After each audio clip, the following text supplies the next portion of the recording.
Hello everyone and welcome back to my YouTube channel. Today is the third Thursday of the month, which means that it's Get Cracking on Christmas.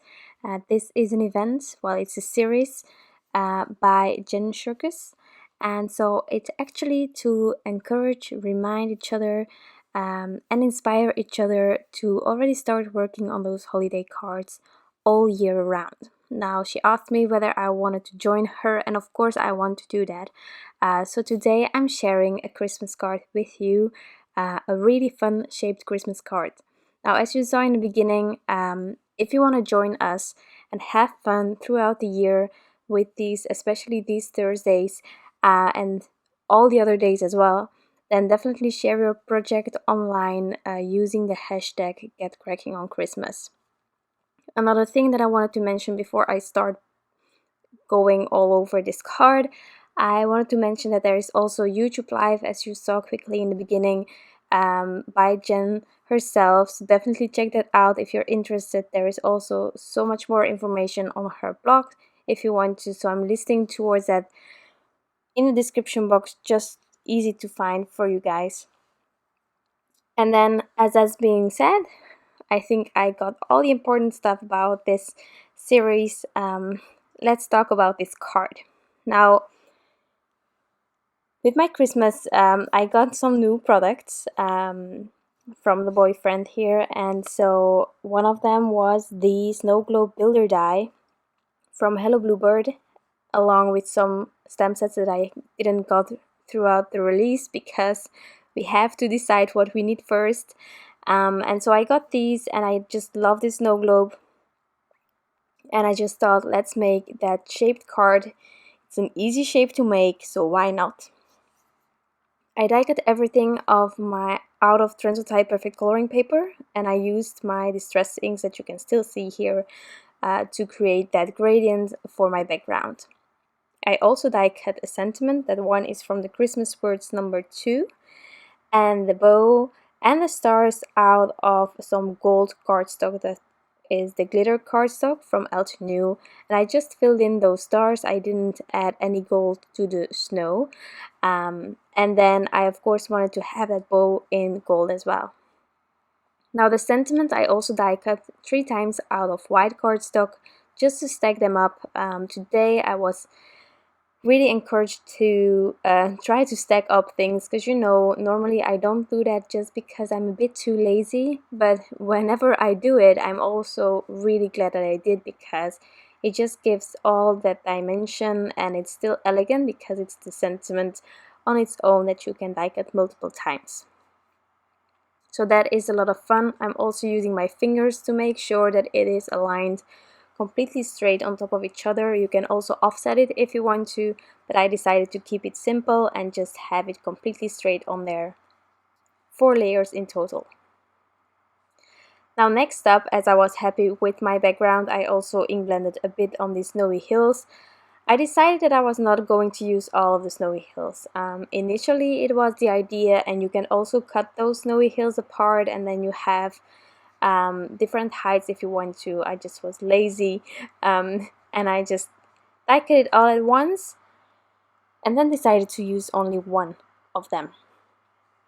So I added them, I added this one, and then I also die cut that, how do you call that, the stand for the snow globe, once again, so that I would have a bit more dimension also as well.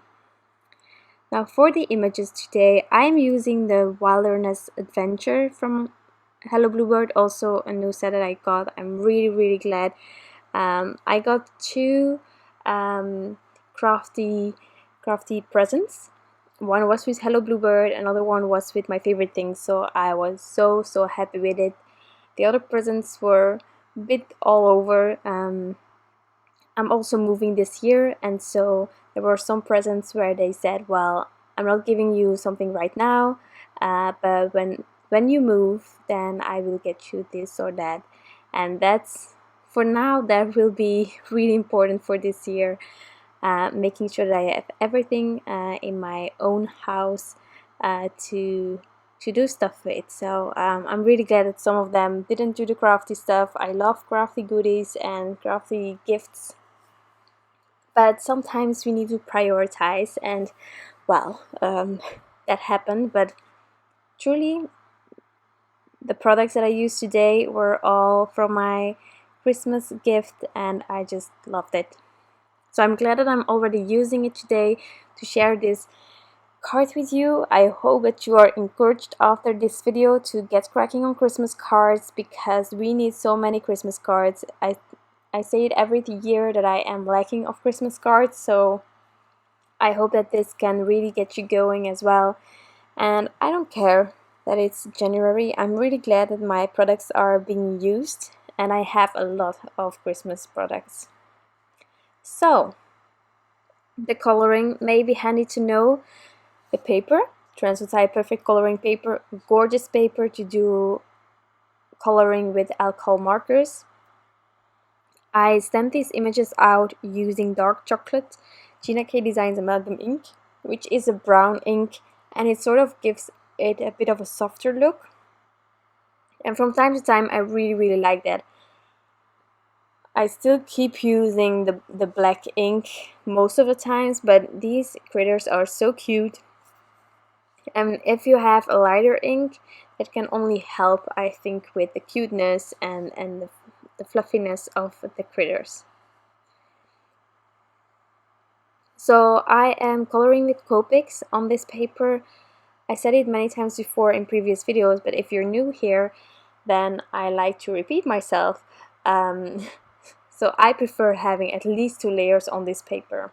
I personally find that it gives me a better blend, that it's smoother, that I can add more dramatic shadowing if I want to, just by adding a second layer. But if I have to, I can add many more as well, because this paper will be able to handle that. About the coloring, I am also listing all of the combinations on my blog post, and I'm linking towards my blog post in the description box, so definitely check that out if you're curious, or if later on you want to check out which colors I used or which markers I used for a specific combination. You can always revisit the blog post. So here, again, a second layer, and you will see that it really helps. The blend is smoother, and it's just one more layer, you know, it's not a lot. So for the trees, I decided to keep it simple. I also took those 2 other trees where you barely have to color. You actually don't need to if you don't want to, but I decided to add a bit of green, but just a little bit. I'm not doing any crazy ink blending or stuff over there, just one color.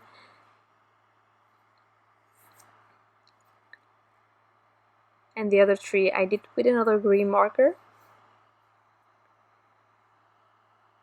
And that's how simple it is. These also aren't a lot of images, although I only have the snow globe, so actually it's quite, well, it's a filled card, if you can call it like that. So I used matching dies, and then it was time to sort of see how I was going to place everything. So I wanted the sentiments to kind of overlap with the bunny, but not too much neither. And I wanted it to be on the bottom of my snow globe. So once I decided on that, I could already add those trees. Those are in the bag, so just with some liquid glue.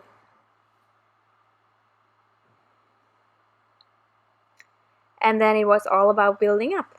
So I'm going to use some thin foam squares as well, some more liquid glue. Here this tree is going a bit higher up, because otherwise it would be completely covered by the bunny.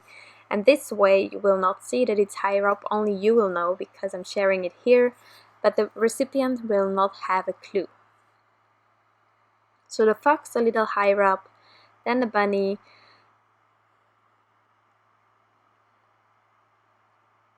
I'm also trying to not add any foam where I'm going to have an overlap with the fox, so I will just remove that one foam thingy on that ear, and then I can add the bunny.